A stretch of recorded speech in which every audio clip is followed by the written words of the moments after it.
여러분 안녕하세요. 시카고 예수사랑교회 황선웅 목사입니다.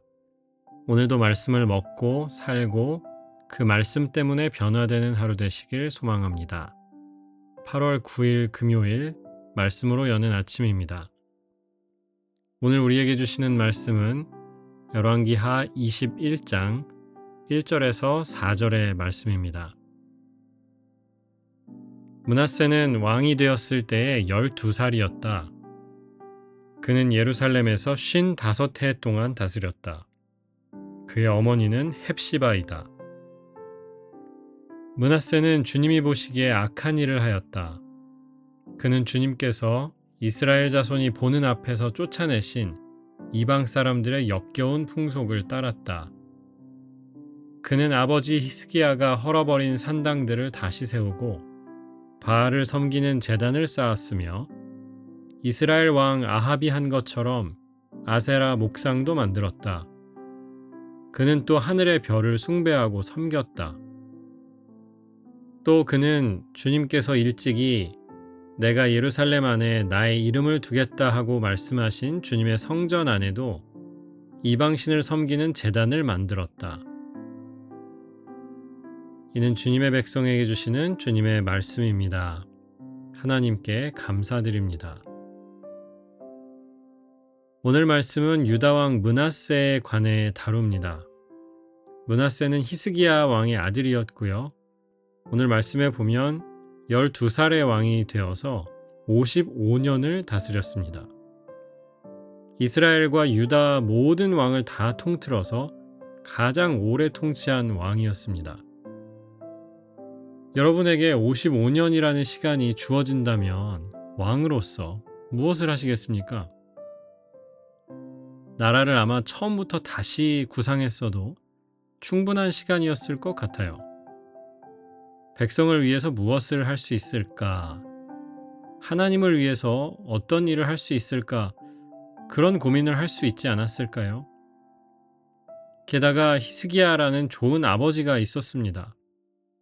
아버지가 어떻게 정치를 했는지, 하나님께 어떤 복을 받았는지 다 보았고요.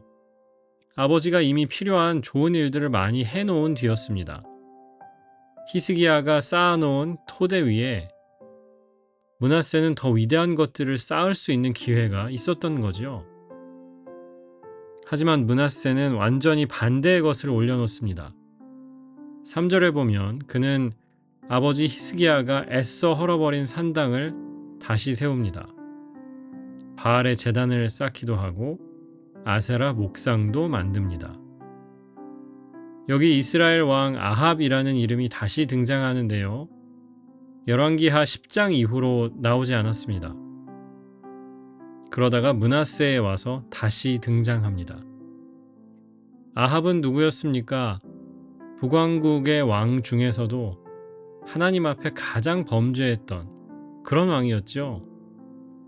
므낫세는 그 아합에 비교될 만큼 악한 일을 했다는 겁니다. 4절에 보니 예루살렘 성전에도 이방인 신의 제단을 만들기도 하고요. 우리가 읽지는 않았지만 이 같은 단락 안에 본문을 살펴보면 몰렉이라는 신을 섬기면서 아들을 제물로 바치기도 했습니다. 점도 받고요. 무당들을 이용해서 영들을 불러내서 물어보기도 했다고 합니다. 부자 3대 안 간다는 말이 생각났습니다.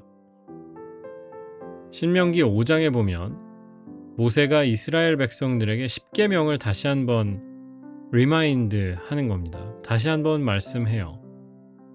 그런데 네 번째 계명, 내 부모를 공경하라 라는 이 계명에 가서 다른 이야기를 살짝 덧붙입니다.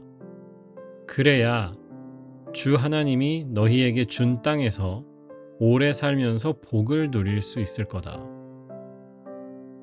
역사를 돌아보면 이스라엘이 하나님의 말씀에 순종하지 않았지요. 그리고 결국 그 땅에서, 가나안 땅에서 쫓겨납니다. 말씀을 듣지 않고 무시했기 때문이고요. 우상을 섬기고 악이 가득한 사회를 만들었기 때문이었습니다. 그래서 그런지 몰라도요. 모세오경을 읽다 보면 계속해서 내 자녀들에게 이 말씀을 가르치라는 말씀이 나옵니다.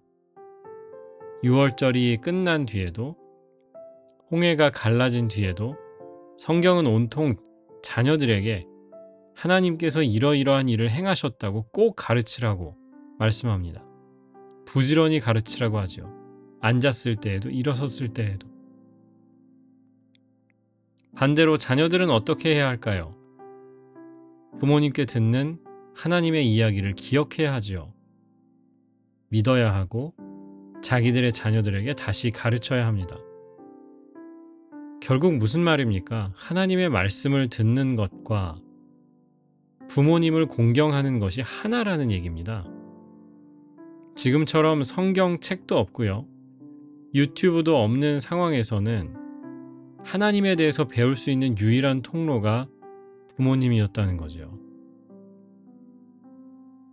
열왕기하 21장은 므낫세에 대한 이야기이지만 그래서 사실은 히스기야의 이야기이기도 합니다. 히스기야가 실패한 이야기입니다. 신앙을 가르치는 아버지로서 마땅히 행할 길을 자녀에게 가르치지 못한 실패한 아버지 히스기야의 이야기이기도 합니다. 참 슬픈 얘기입니다. 히스기야는 성전은 개혁했지만 가정은 바꾸지 못했습니다. 백성들은 바른 길로 인도했지만 정작 자기 자녀들은 그 길을 따르지 않았습니다. 1절 말씀에 므낫세의 엄마의 이름이 헵시바였다라고 말씀합니다. 사실 오늘 본문의 흐름과 아무 상관이 없는 말씀이에요. 쓸데없는 정보를 열왕기 기자들이 덧붙여 놓고 있지요. 헵시바라는 말은 하나님께서 예루살렘을, 유다를 보면서 하셨던 말씀이기도 하죠. 내가 너를 기뻐한다라는 뜻입니다. 기쁨이라는 뜻이죠. 아마 므낫세가 행하는 일이 기쁨과 정반대되는 하나님을 역겹게 하고 하나님을 노엽게 하는 일이라는 것을 강조하기 위해서 불필요한 헵시바라는 이름을 여기 써놓은 것 같습니다.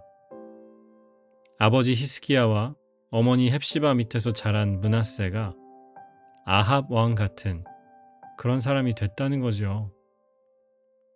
부모로서 저도 반성하게 되고요. 우리 청년들, 꼭 자녀들 뿐만이 아니라 우리 교회에 주신 우리 형제 자매들, 나보다 나이가 어리거나 믿음의 기간이 길지 않은 모든 사람들이 다 우리의 자녀들이라고 할 수 있지요. 우리 자녀들에게, 우리 형제 자매된 이들에게 귀한 신앙을 물려주는 우리가 되기를 소망합니다. 우리의 믿음을 보면서, 우리가 교회를 섬기는 것들을 보면서 우리 자녀들이, 또 우리 후배들이 나도 저렇게 살고 싶다. 나도 저런 믿음을 가져봤으면 좋겠다. 그런 꿈을 꾸는 우리 시카고 예수사랑교회가 되기를 소망합니다. 기도하겠습니다. 주님, 오늘도 새로운 생명 주신 것 감사합니다. 하나님을 기쁘시게 하는 일을 위해, 이웃들을 또 교우들을 섬기는 일을 위해 귀하게 쓰길 원합니다. 우리의 발걸음 주장하시고 주님의 귀한 일들을 이루어 주시옵소서. 우리의 계획과 선택을 주님께 맡깁니다. 하나님이 기뻐하시는 길 위에 서게 하시고 주님이 이끄시는 대로 순종하며 따라가는 하루가 되게 하여 주옵소서. 모든 것 주님께 맡기며 예수님의 이름으로 기도합니다. 아멘.